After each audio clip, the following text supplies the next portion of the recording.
Recording going. Hi, I am excited to be here today with my old friend Larry Elman. We've known each other for many, many years, having met at different conferences along our journey in this field of hypnosis. So, Larry, welcome today. I'm so happy to see you again. Good seeing you, Joe. Now, I wanted to know a lot from people who are seniors working in the field of hypnosis about how they got into the field, but you're the person that I really can't ask that question of because your father was Dave Elman. So you have been in the field literally since probably the day you were born. Tell us a little bit about Okay. how your dad, uh, how it was with your dad when you were a kid growing up. Well, let me give you a couple of incidents that may give you a whatever. Dad had been a vaudeville hypnotist. Actually, Dad was initially exposed to it from my grandfather, who was a student of vaudeville hypnotist, but he himself never appeared on stage or anything. So Dad was exposed to it from Jake, my grandfather. Mm-hmm. And when my grandfather passed away and all the children were splitting up his clothing and anything else, which was standard procedure for a family of that time and place, my father asked to have all of Jake's hypnosis library, which was an oddball request from a kid who at the time was 8.5 years old. Can you imagine an 8.5 or 9-year-old reading Hippolyte Bernheim's book, Suggestive Therapeutics? Cannot imagine it at all. Yeah, I know. I mentioned it to, I mentioned it at a conference, and Shelley Stockwell turned to me and said, I'm still reading that book and I can't get through it. It's a tough read. And so the two of us joked about the fact that both of us have read it, but have not been able to get through it cover to cover because it is a tough read. And my father reading it at age 9. I mean, this is ridiculous. Anyhow, by age 12, he was the local hypnotist in Fargo, North Dakota. And by age roughly 16, he ran away. You know how kids will say, when I grow up, I'm going to run off and join the circus. I know. My father said, when I grow up, I'm going to run off and join vaudeville, which is exactly what he did at about age 16. And he did very well in vaudeville. And I can come back with some incidents from that if that's appropriate. But the point is, vaudeville went broke around 1920. And my father's vaudeville troupe was in New York City when it went broke. Mm. I think it was passing through. I don't think they had a gig in New York City, but that's where they were when they were handed their last paycheck and told sayonara. And at that time, New York police, the NYPD, were arresting anybody who claimed to be a hypnotist because they felt that hypnosis was a fraud and that anybody practicing hypnosis was probably a criminal. I had no idea. Really? Yeah, that's literally what was going on.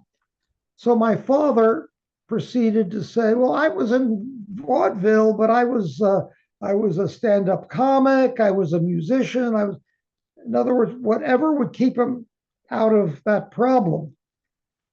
Then he was working for having a senior moment. He was working for, anyway, there was this black music producer. The name will come to me, but right now it's a blank. And he was working in that guy's office. And he goes down for lunch one day. And as he's going through these revolving doors, a pair of young ladies, secretaries, are coming in. And of course, if you know New York revolving doors, somebody can be going out or somebody else coming in. He's going out with a friend, and he points to one of the ladies. I'm going to marry that gal. The guy looks at him like, you're nuts. You don't even know her. She didn't. So he then proceeds to find ways whereby he would be a messenger between the office of his boss and whatever office she was working in. She was a secretary. And he uses all sorts of excuses and meets Pauline Reffy Elman, who, of course, at that time is only Pauline Reffy. When he meets Pauline Reffy, he goes to meet her family. He doesn't dare say, I was a hypnotist in vaudeville. Says, I was a stand-up comic, I was a musician, I was an actor, all of which is true, but it's avoiding the thing. They get married and they have a child. In fact, they had several. And any kid in infancy and in the first couple of years of life has a bad dream and wakes up screaming, right? Happens. Happens. At that point, my father says to my mother, who has no idea what waking hypnosis is, because she doesn't know what hypnosis is, pretend with me. They go into the kid's room, and my father says to the kid, we're going to have to call the druggist and get dream medicine. Just a minute. And then dad grabs the phone and pretends to call the druggist. And my mother sneaks out into the hall of the apartment building and bangs on the door. My father goes to the door and has this discussion with a messenger from the druggist and comes in with a bottle of sugar water, probably cherry cough syrup or whatever, but something sweet and something liquid. And he gives a spoonful of this to the kid and says, and as you take this spoonful, you will fall right asleep and you will have only good dreams the rest of the night. And it works.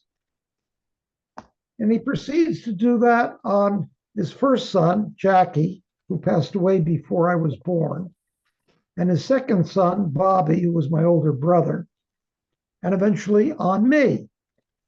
And this has been a standard thing in the Elman to this day. And it's an Elman family tradition.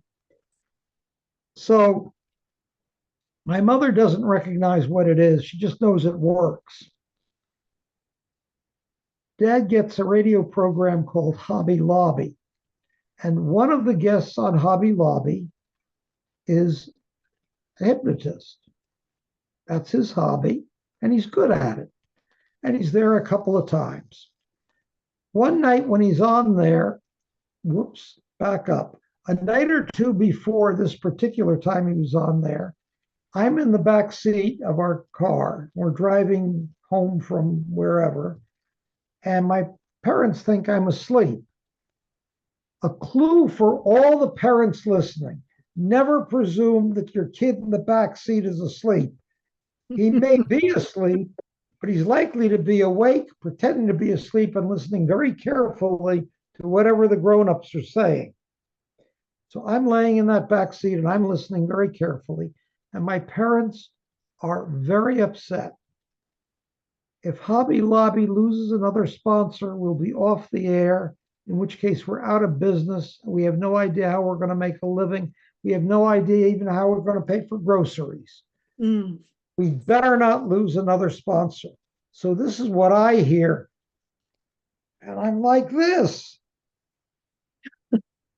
So I go to the next show of Hobby Lobby, and I'm sitting in the audience many rows back. And the hypnotist, who's been on the show several times and is a damn good hypnotist, gets up there, and half of his subjects don't go in. The ones who go in flub the suggestions. The thing is a mess, a total mess. And I'm sitting there and God, am I nervous? I'm like this. And my father steps forward and says to him, Mr. Hypnotist, that was a great job. Do you think these people would even take a suggestion from me? And then says, the next voice you hear will be Dave Elman, do whatever he says. And the hypnotist runs off stage. my father then lobs into what I later would recognize, didn't recognize it at the time, but would later recognize was his old time vaudeville act. And of course, it works perfectly. And near the end of the act, he turns to a stagehand and says, there's a whole bucket of fruit in the back we're going to have for a party for the stagehands and the radio people and everything after the show. Would you mind bringing that out? The guy comes out and he's carrying a big bucket of lemons. My father steps up to the first guy and says, what is your favorite fruit? I love apples. This is the best apple that has ever been grown on the best tree in the United States. Just take a bite of it. You'll find it's a delicious apple. And he hands the guy a lemon. And everybody in the audience goes, he steps up to the second guy. What's your favorite fruit? I just love pears. Reaches in, picks up another apple, actually another lemon, goes through the same thing. The guy's munching away on a lemon. Goes through, there's a banana, there's a peach, he's got, I don't know, maybe half a dozen or a dozen people on stage. And he's got all of them munching on lemons, but believing it's other fruit. And suddenly my father goes, emerge, open your eyes, come out of trance. They all come out, they look at the logo, and they throw them. And the entire couple of rows up front in the audience is covered with pieces of lemon. Show ends, but a good show, done well. We go to pick up our car and drive home. And we're parked in one of these New York City, Manhattan garages, which is multiple stories high. And you come into the bottom story, and a driver has to then get on the elevator, go up, find your car, bring it back down. There's a 10 or 15-minute delay. And during this time, my mother stands up. There's seating there, but she stands up and she twists herself so that she's got one hip in front of the other. And it's a position that I know well. It means mom is about to go right through the roof. She puts her hands on her hips and she says, so, Dave, how is it that you know more about hypnosis than the hypnotist? It was the first time your mother got clued in? It was the first time mom got clued in. And I'm standing there and I watched that. And watching that was my initial exposure to hypnosis, if you see what I mean. Yeah. And I did not at that point realize that the dream medicine I've already talked about was waking hypnosis. I didn't know that. I learned that later. Within a couple of months of that, the show was off the air. And Dad went back to being a stage hypnotist. As a stage hypnotist, he suddenly gets confronted as one of his shows is ending, by a committee of doctors who say they want to talk to him about him teaching medical hypnosis. And his reply is, I'm not a doctor. I don't know medicine. Get somebody else. And they said, Mr. Elman, you don't understand. Everybody on this committee has graduated from the such and such school of hypnosis or the so and so school of hypnosis. All of us are hypnotists, as well as being doctors, and none of us are able to use hypnosis in our medical practice. Well, so why come to me? Because we notice three things in your act that, if they can be converted to medicine, would make hypnosis a medical tool. The first thing is, we're told that it takes 20 to 40 minutes to put somebody into a trance. We watch you put dozens of people into a trance in anywhere from under 1 minute to up to 4 minutes. Never outside that realm. Usually it's 1.5 to 2 minutes, and they're in a deep trance. That's useful to a doctor. Yeah. The second thing that we noticed was that of the people who come up on stage, you get 95% or more into hypnosis every single night. We were taught in hypnosis school that only 40% of humanity can ever be hypnotized. A doctor works with 100% of humanity. If we can have your ability to get everybody into hypnosis, it becomes a medical tool. My father says, a medical tool doing what? And they said, we watch you give suggestions. They take. When a suggestion is given by a doctor, it has to have the same credibility as that prescription slip we hand them to take to their druggist. If you can give a suggestion and have it that reliable, you've got a medical tool. My father repeats, but I don't know medicine. And they said, we'll make you a deal. You start teaching medical hypnosis with those three goals, and we'll show you where we feel it could be used. We'll tell you what medical things we need it for, but you've got to teach us those three things.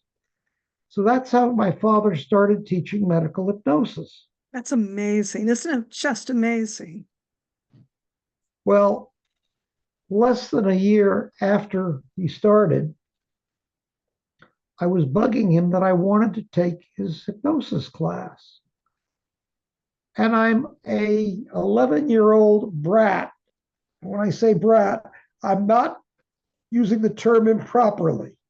I was an 11-year-old who couldn't keep his mouth shut, who was always in trouble in school, and who had a short temper and blah, blah, blah, blah, blah. And my father said, I can take you along to the class, but you've got to learn to shut up. So as I entered, actually, it was just a few weeks before I entered the 7th grade in school. I was 11 years old. I started going to my father's class. The class lasted about 3 months. So partway through the 7th grade, I was already a graduate of it. I proceeded to start using it around the junior high. Oh, you must have been dangerous. Downright dangerous, yes. So that's how I got into hypnosis. That's where I learned it from, and so on and so forth. Before I graduated high school, I'd been through Dad's course 3 times, and I'd worked in his office as foreman of the mailroom. And I'd read all of the handouts that he gave before he wrote his book. Mm-hmm. So when I left for college, I was already a hypnotist. Now, and were you using it actively while you were in college for yourself, doing self-hypnosis, or were you hypnotizing, other students? What was going on? both. Both. Okay. For one thing, Dad had cured some of my allergies using hypnosis, taught me self-hypnosis, and I used it to continue whatever treatments were needed. I got to MIT. I went through MIT on scholarship. I went to MIT and I did a couple of hypnosis shows among people in my dorm that went very badly because, to be blunt with you, as a stage hypnotist, I'm not at Dad's level, nowhere near it. But what I found out very quickly was I had another use. You see, MIT's studies are extremely tough. Their exams are tough. I remember one exam I took. It was a weekly or monthly, I don't remember which. But of the 30 people in my class, the highest grade on the thing was somewhere around 10 or 15. Class average was 6. When I got back my paper and it had an 8 on it, I was crushed. I'd never gotten a mark that low in my life. I didn't realize that 8 meant I'd beaten class average. That idea did not occur to me. Oh, I'm looking at 8. When, as I say, class average that day was 6. And that one, the numbers stuck with me for obvious reasons. Sure did. I have a story to that later on, but I'll skip that at the moment.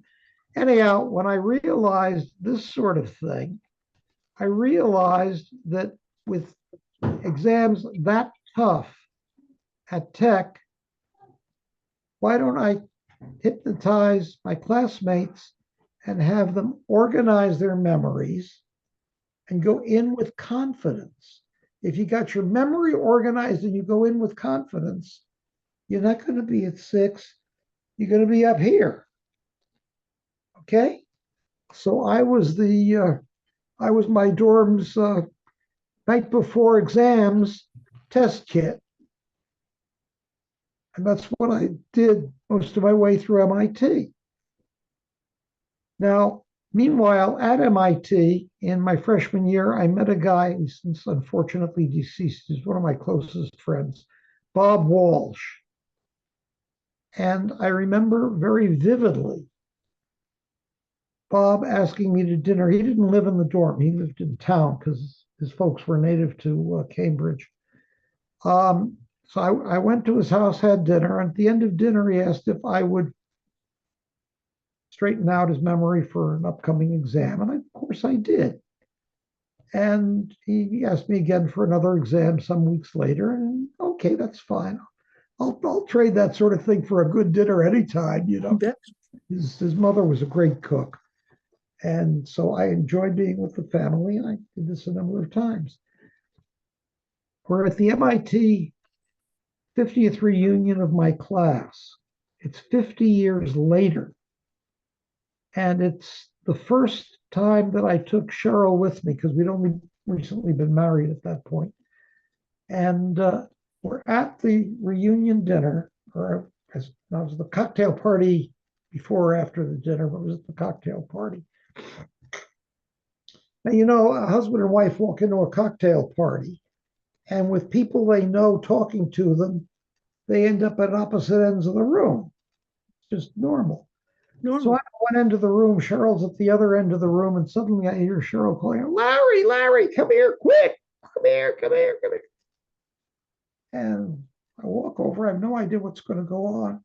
I get there, and Bob Walsh is standing there with a glass in his hand.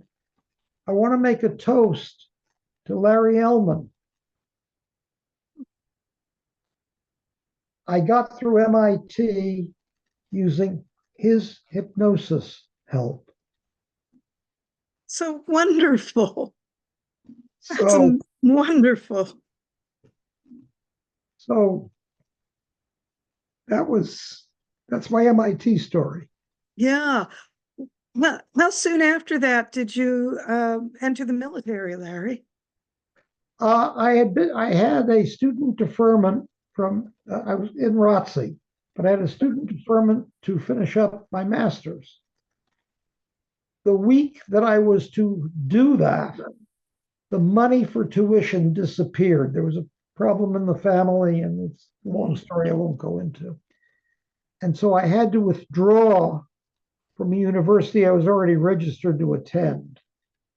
When I withdrew, I had to inform the ROTC that I'm not going. And like 2 or 3 months later, I found myself in Texas, where I was assigned as a missile officer instructor. And I taught Thor, Atlas, Titan, Minuteman, Titan 1, Titan 2, Minuteman 1, 2, and 3. Thor only had one. 2 other missiles. I don't remember the other ones. But I taught the basic teachings of all of those missiles, how to get them in and out of a silo, how to treat them in the silo, how to fire them, blah, blah, blah, blah, blah. Now, some of that you can learn pretty quick out of the manual, but the point is that of the 60 instructors who were teaching in that course, only 2 of us had any experience with flight vehicles. Me and Larry Hildebrand, who has since unfortunately passed away. We had both graduated from our respective colleges in aeronautical engineering. And we had both been summer employees in places that did both aero and astro. Aeronautical is the design of aircraft, astronautical is the design of spaceships. So we both had hands-on both aircraft and spacecraft.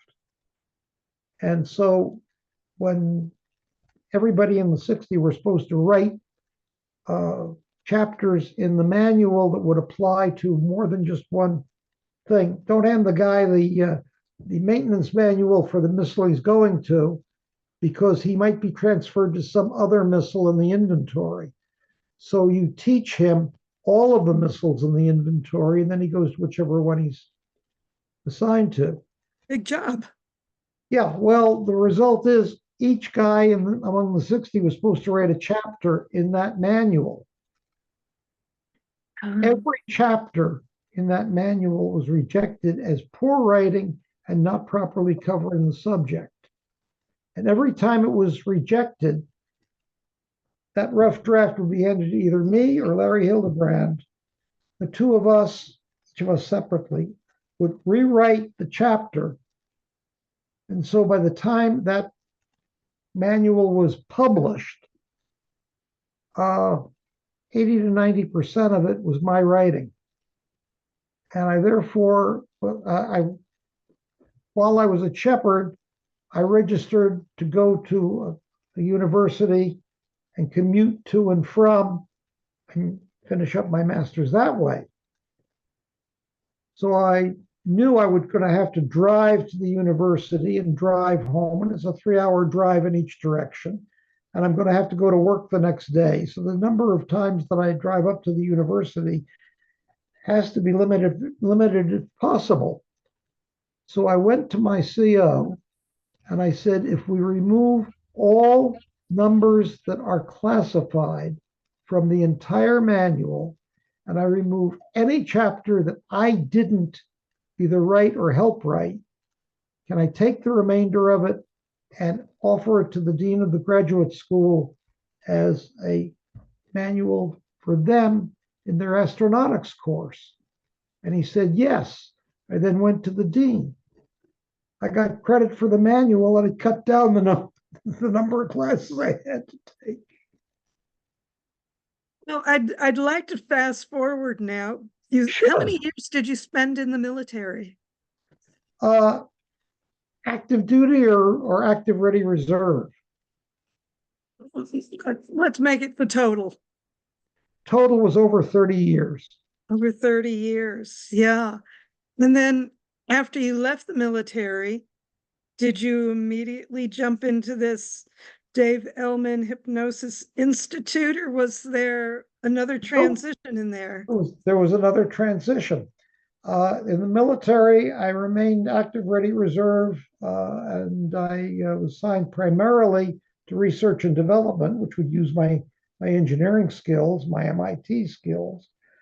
And I was in that for a long time, and then moved from there to being one of the staff officers in the Pentagon, eventually one of the managers in the Pentagon. But meanwhile, I became a helicopter aeroelastician, and I designed helicopters for several years. And then I moved from there to designing other aircraft, and then I did a little bit more time with missiles and spacecraft. And all of these paid the bills better than hypnosis would at that time. I'm sure they did. And so I kept up with that. And then finally, I was heavily overweight. I went to a dietitian, and there was a delay in the person ahead of me finishing up their appointment. So while I'm standing there doing nothing or run out of things to read in the waiting room, I walked over to her glory wall and started reading her diplomas. And one of those diplomas was from Jerry Kine. Interesting. She was a graduate of Jerry Kine's course on my father's methods. So I'm reading that diploma, and her previous patient finishes up, and she comes out and she sees me reading the diploma, and she comes over to just say something friendly, and she looks. Her next patient, last name is Elman. Full was Dave Elman. Is there a relationship here? I said, yeah, that was my father. So some visits later, she says, your next visit, you've got to bring along whoever you normally have dinner with. Why? Because the way you're handling your diet, you're not going to get yourself into good health. If I can speak to who's ever handling your diet, I can beat on them to get you into good health. So I asked Cheryl, we weren't married yet at that time, to come to my dietitian. So we get to my dietitian's office. We finish up with that, and the dietitian says to Cheryl, would you mind waiting in the outer office for a little bit? Larry, would you hypnotize me and help me with something? Yeah, sure. Cheryl's looking, what the hell? And what the dietitian wanted is she had injured her leg, one ankle, I don't remember, but she'd injured her leg in some sort of household accident, and she needed additional hypnosis pain control to make it heal faster. And she happened to be, her hobby was ballroom dancing, and she was one of the champions in Florida. And she had an upcoming major contest, and she needed help. So of course I helped. I mean, from my point of view, it was standard procedure. I hypnotized her on other things before. It's no big deal. And I come out of there, and Cheryl is totally aghast. And so Cheryl and I get to discussing, and Cheryl had stopped smoking 16 years earlier using hypnosis. So she knew it worked, but we didn't go in great detail into what I knew of it. She simply, realized, and we got married, and we had the dietitian to our wedding. Wonderful lady. We were very good friends with her. And then our house got hit by one of the hurricanes, and we lost a piece of our roof. And so we moved out of Florida and up to North Carolina. We're in North Carolina when I get a phone call. Somebody asked for Colonel Elman. I'd retired as a full colonel. Footnote, side issue.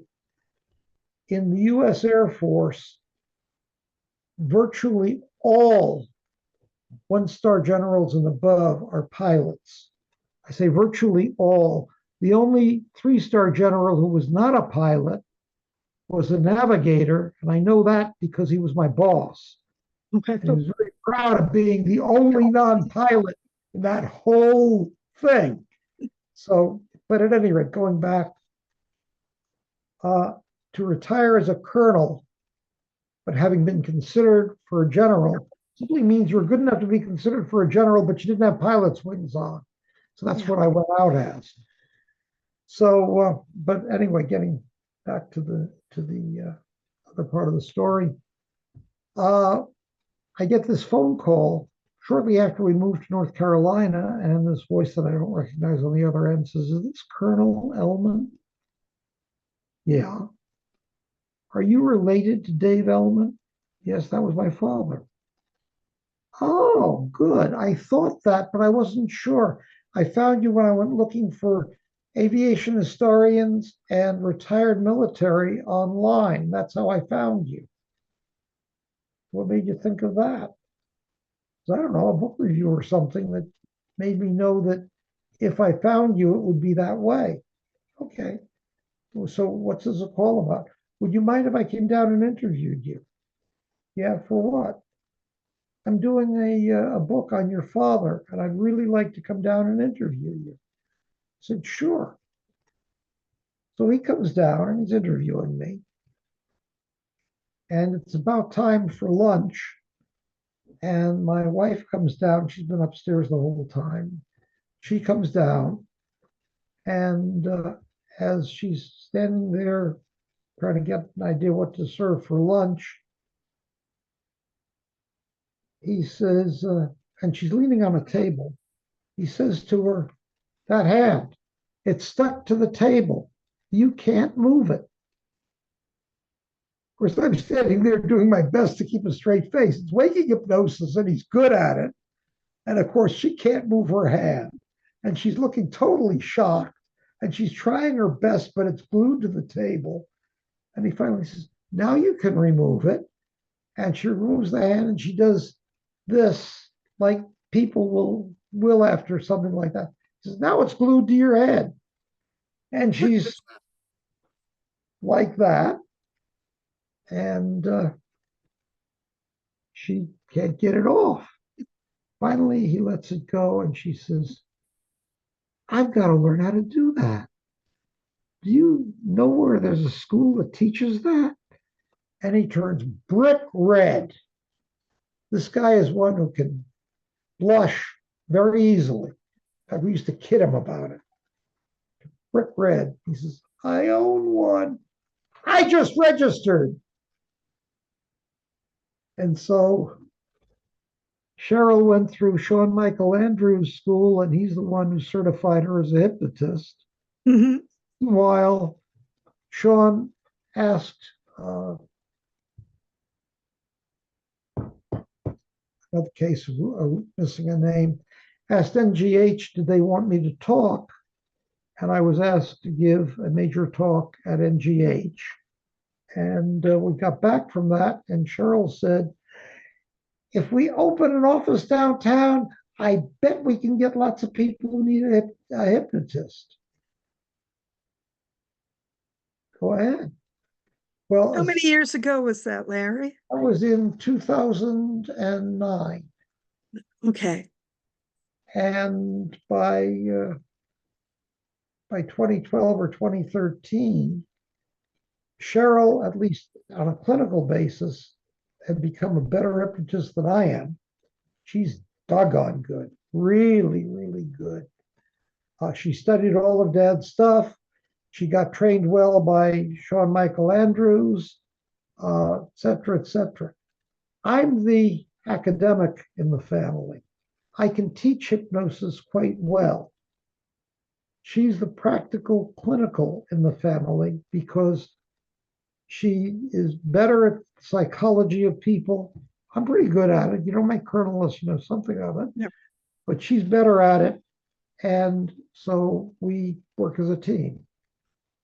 That's a fabulous. It's must be so wonderful to have someone with you who really understands. And uh, I just love what you said about how she's in many ways, because of her who she is, so good at what she does. So, Oh, yeah. and has the office. So right now, do I understand that you're teaching your last Dave Elman Hypnosis Well, Institute class? possibly. Remember, I'm 86. I have Mhm. some back problems and I have some stability problems. I had a physician who put me on a particular drug that wiped out my ability to balance. Oh, So the result is if I don't have a cane or a walker, I go from room to room and even across a room holding on to furniture because I have no balance. So between my loss of balance and being 86, it's questionable how many more courses we can teach.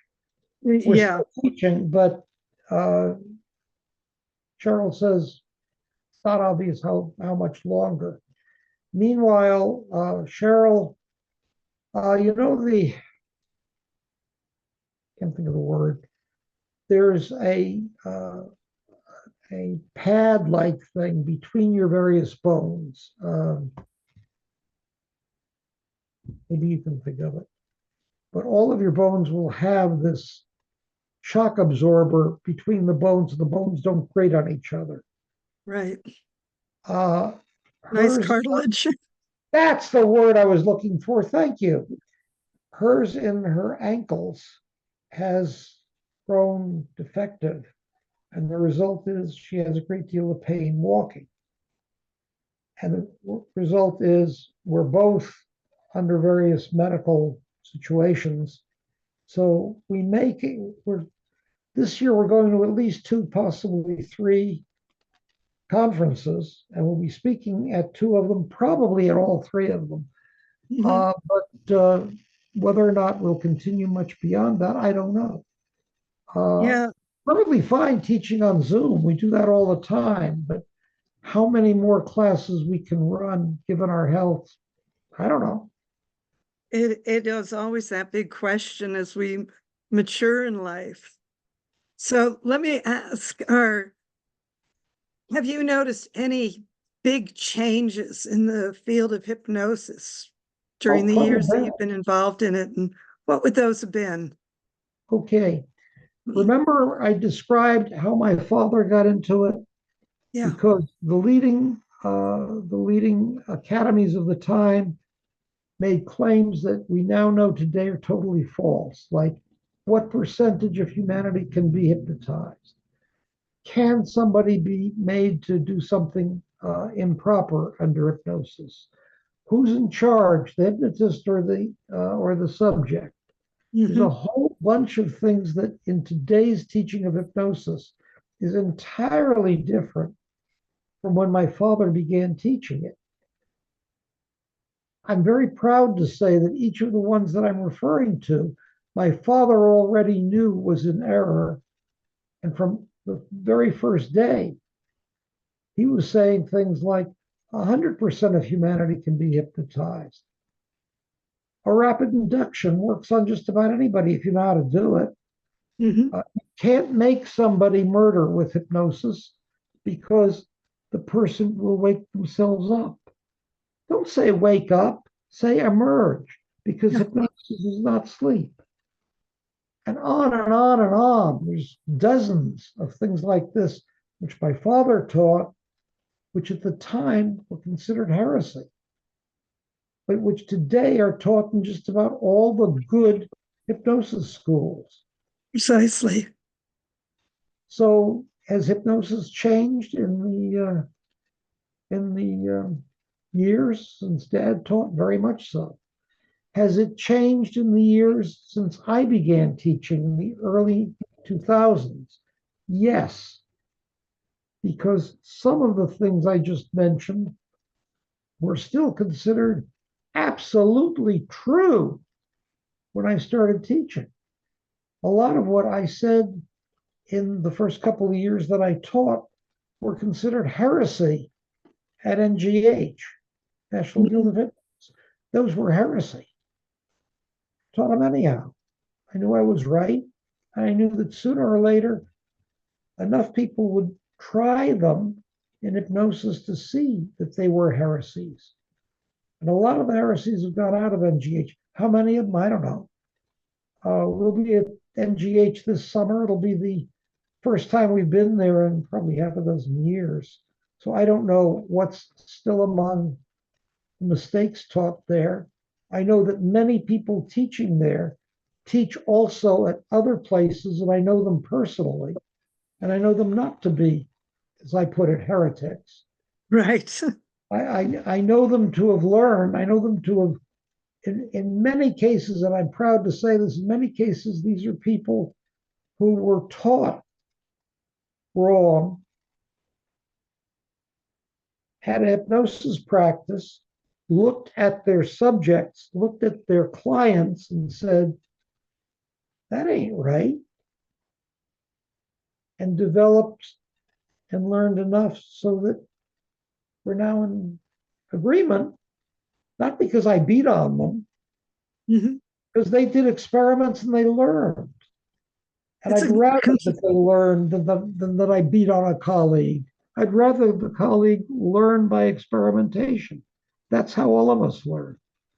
well, I've watched the field just evolve and evolve and evolve, and I imagine it will continue evolving years after we're both gone. So, you're heading off to conferences, you're still teaching, health is in the way. Um, Do you envision ever just taking a day and saying, that's it, I'm going to step away? Or are you just going to continue on as long as you can? Probably not. I'll probably continue as long as I can for two reasons. One is I enjoy writing articles on it. I've written a number of them, and I've got some more basically outlined but not yet produced. I enjoy teaching on Zoom, and Cheryl has us set up to teach on Zoom. Cheryl has just started something that I think is wonderful. Because of the way our Zoom contract is set up, we were able to establish what we refer to as the Elman Café. It's not an actual cafe serving drinks or whatever, but we've set up I a room. attended this last Sunday. Oh, you did? Okay, so you know what I'm talking about. I do. It's the room where you get the feeling that you were in a cafe, but you're watching a hypnotist give a lecture, and the lecture is on hypnosis. It's by somebody who knows what the heck they're talking about and can do well. And you get other hypnotists asking questions and making comments, and it's a roundtable discussion. And the Elman Cafe this year, she's set it up to be hopefully once every 2 weeks. The year before this, we ran the cafe much more seldom. Mm-hmm. But the year before, we had a 3-day seminar that involved 86 presenters. Yep. Yep, you were one of them. So you know what I'm talking about. Exactly. 86 presenters, all of them people whom we felt were knowledgeable on whatever topic they were covering. We did that for 3 years in a row, 86 each year. My wife was absolutely exhausted at the end of each one of them. She's Oh, done it's a three of big them. job. Yeah, she's amazing. She's brilliant. Yeah. She's smarter than any female I ever met. And that sounds like a put down or like a whatever. It's not, because I met some doggone smart ladies. But So can we say that she's able to keep up with a rocket scientist? she's able to bypass a rocket scientist. I'm chasing her, not just to chase your skirt, but also to chase her head. Okay? She's brilliant. She's But brilliant. I know. I think so highly of Cheryl.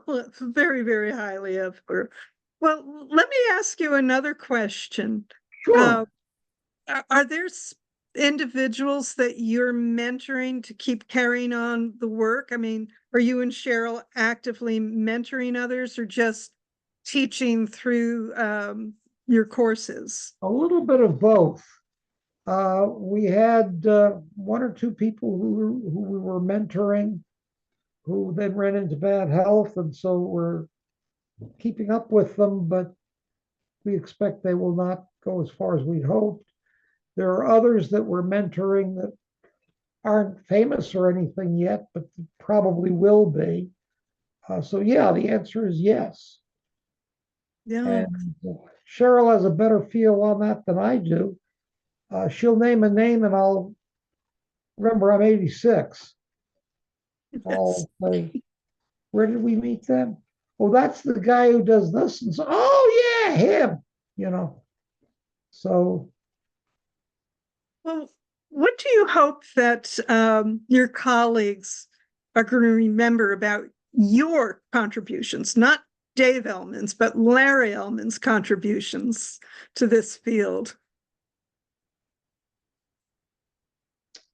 pushing rapid induction, which of course was a thing of Dad's, but I pushed it even more. Dad was a great, really great age regressionist. Uh, I've had much fewer clients on that than he ever had. but I've tried to codify that so that when I teach it, I'm teaching something very useful.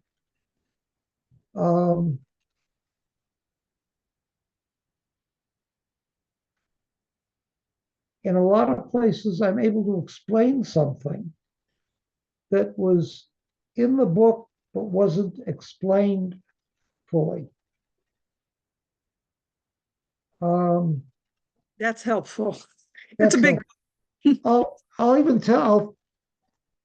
I'll give you a specific example. My parents made a mistake they didn't recognize when they decided to buy a home in New Jersey and commute into their office in New York. They inadvertently picked the most anti-Semitic neighborhood in the most anti-Semitic town in New Jersey. They were unaware of this. No. They began to become aware of it when our dog was poisoned and his body left on the front stoop with a Nazi note saying, when the goddamn Jews move out of here, they'll avoid following what just happened to their dog. That does not get comfortable. We lived in that home for 5 years because my father was not about to back down. And also because I don't think he could find a place that he loved as much as he did there. It's a beautiful home and everything else. But it meant that it wasn't 5 years, 6 or 7. I don't know. We moved in when I was 2. We moved out when I was 8.5. Mm-hmm. Whatever it was, I got beaten up to and from school every day for being a Jew. At one point, Dad did some undercover work for the FBI. And as a result, Dad was credited with having assisted in the capture of 2 Nazi spy rings. Shortly after that, there were 2 assassination attempts on him. As a result of that, there was an FBI squad assigned to our home to protect the family. One member of that squad was supposed to sit on the back porch and watch me play as a 4-year-old would do in the rose garden. I was playing in the rose garden when I was kidnapped.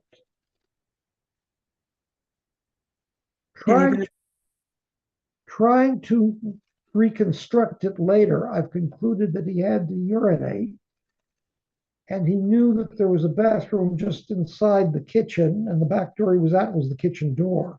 So he ran in, looked out the window from there, could see me, could see the rose garden, and took him a brief period of time, but that's when they grabbed me.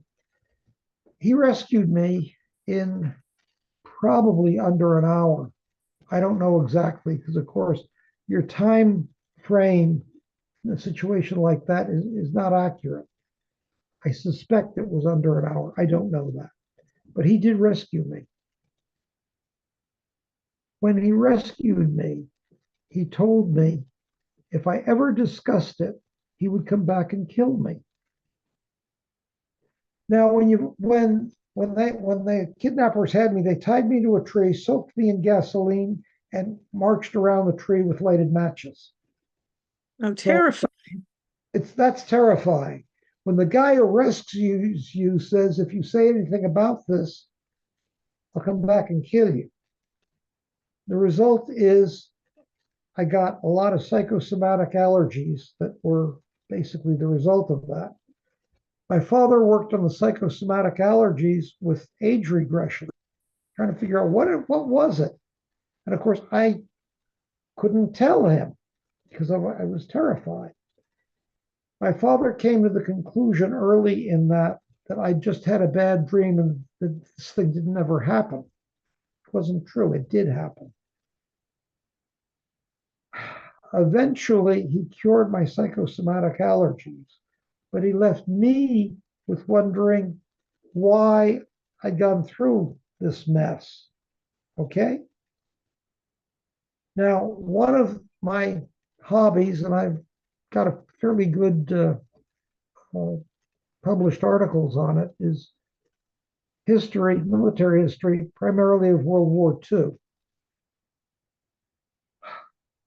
The year my brother died, which was late 1990s, there was published a book in Britain where the Royal Navy, the US Navy, the Royal Canadian Navy, and the German Navy all agreed to share the radio messages to and from the subfleet to determine who sent who.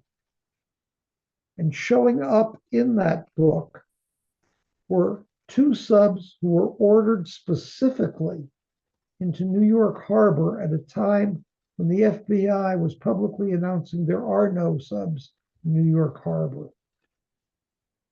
And the dates correspond with when my father phoned the FBI and said, I didn't spot the sub, but I spotted the people signaling to the sub. Okay? So that's part of my memory. And there were other items coming out of that publication that allowed me to then go looking in transcripts of J. Edgar Hoover briefing those people who were to be put on guard details, like my family had a guard detail. And Hoover said, you'd better keep an accurate log. And there better be no incidents in the log, because if there's an incident in the log, you'll be in trouble. So don't let any incidents happen. And somebody tried to ask him, what happens if an incident happens, but you correct it? Mm-hmm. He says, that'll be very simple.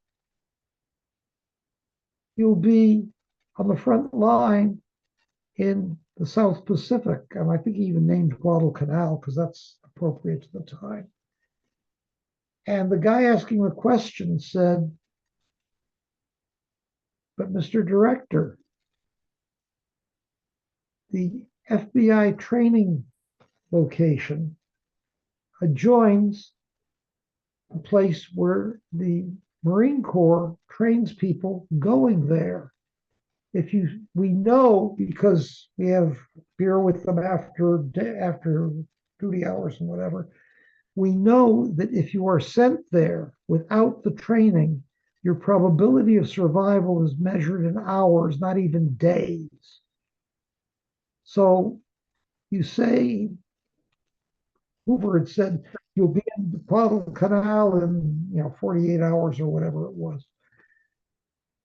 So if we were to go that fast, we wouldn't be trained.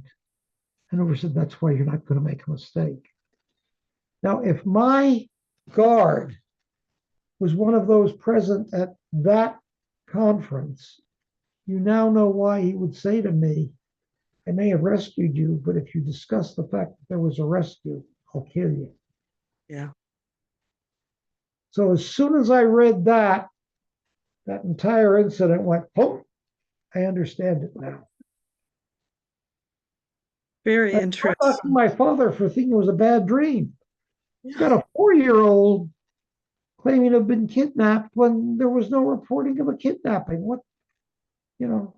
So Dad did a good job in getting rid of my allergies, but he did not do a good job in figuring out why I was so scared to discuss the kidnapping.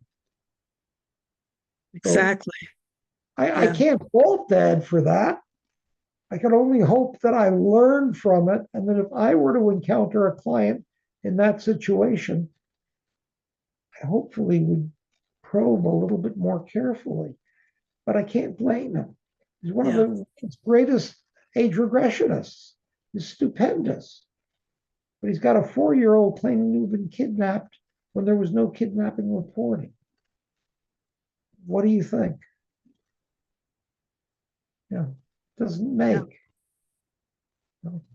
Anyway, that, by the way, is one of the articles that I'm writing at the moment. I'll be interested to read it. So one more question. Sure. I'm sorry. I'm totally screwing up your timing, but No, I set this time aside for you, Larry. Regarding hypnosis, since you started really full time in the 2000s, what do you know now that you wished you had known when you first started some 20, 25 years ago?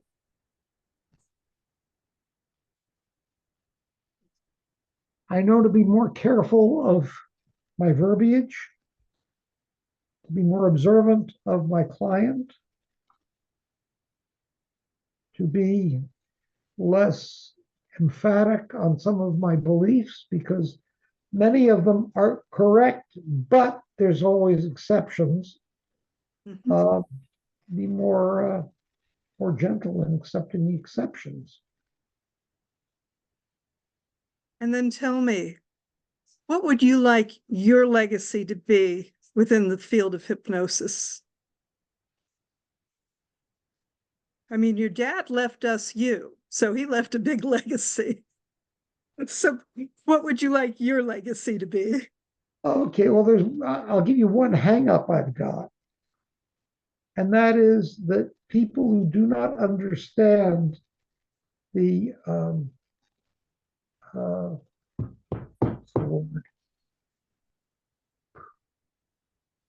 critical faculty. People hear the word critical faculty and they think they know it, but they don't necessarily know it. There was a gentleman who will remain nameless. He spoke at one of the conventions I went to, and he stated in his presentation the critical faculty does not develop in a child until late preteen or early teen years, that there is none before that. And I went up to him afterwards and said, that's an incorrect statement. And we discussed it, I guess, argued it. And maybe a year later, I think I convinced him because we ended up corresponding and whatever. And I don't think he ever said that again in his talks. But in trying to get him to recognize that I asked him if he have any kids. And he did. And I asked him, did you or your wife spend time with them about age 2? And I don't remember his answer, but it was clear that whatever happened at age 2 had not clicked in. I said, the terrible twos, that's when a child realizes that they are a separate human being. And that's the start of the development of the critical faculty. When you see a kid at age 2 raising hell and being difficult, think of it as they're trying to develop their critical faculty. It may smooth out into something entirely different that you're going to meet differently when you go to hypnotize them at age 8 or 20. But age 2 is its origin. Now, I would hope that becomes almost a mantra in the hypnosis world. But I'll give people a clue. I'm right on what I said, but I'm incomplete.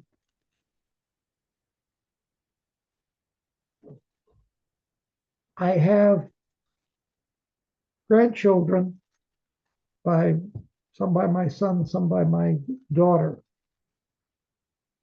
So I've spoken with both my daughter-in-law and my daughter. Each of them can describe points in a pregnancy where the type of motion, type of kicking by the embryo has been different from other times. Mm-hmm. Okay? You've had kids. Did you experience that? I noticed. Okay. Now, my theory and I don't have enough data to make it more than just a rough theory, is that the critical faculty may actually be present in the embryo. And the fact that sometimes the embryo kicks this way, but if there's an upset of some sort, it kicks this way. And I don't have enough data to prove it or disprove it. Right now, it's just a very, very simplistic theory. But if something amazing for someone else to start really doing some research on and since it doesn't, since at least from talking to pregnant women, it doesn't happen with every pregnancy. It happens with some and not with others. So trying to do research on it, particularly for a male asking a woman about kicks in the middle of a pregnancy, I'm not equipped to do a proper study of it. All I can do is kick it out as something that a female hypnotist who has experienced it in her pregnancies may be able to research that I can't. We'll put that up. Any final words of wisdom to share with our community? In hypnosis, the hypnotist is not the boss. The subject is, although the subject usually doesn't realize this.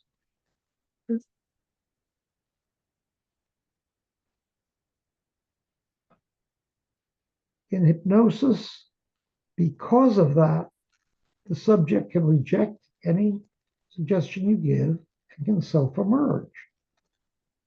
Everything I just said is standard in any good book on hypnosis or any good training course. But I emphasize it because it gets lost in the shuffle. You say this to a hypnotist, and he says, yeah, well, I'll just reword my patter a bit and get by it. And he can, yeah. But he's got to recognize that by being forced to make his patter not violate the constraint I just gave, he's recognizing the constraint, and he's challenging himself to always select patter that will be agreeable to the subject. Sometimes you've got to give the subject a suggestion that part of them doesn't want. You're trying to teach a smoker not to be a smoker or whatever. How do you word that? This, by the way, is one of the reasons I say that Cheryl's a better hypnotist than I am, because she's great at figuring out how to do that. I can do it sometimes, but I stink at it. And I know that. So the result is, will I take a smoker as a subject? Usually not, because I know it's not where I shine. I leave it alone. Will I take other things that somebody else can't take? Yeah, if it's something that I've been able to develop a better pattern, I will. But I will not take something where I know my pattern is going to be second rate compared to Cheryl's. Better to pass the buck. Yes. Well, Larry, thank you so much for spending this time with me. Loved hearing the stories. And I hope these stories will just live on and live on and live on. And I look forward to seeing you at the next hypnosis conference next month. Yes. And thank you for your patience. And I'm sorry if I've gone over time, but I'm sure you can edit as needed. Thank you. Have a wonderful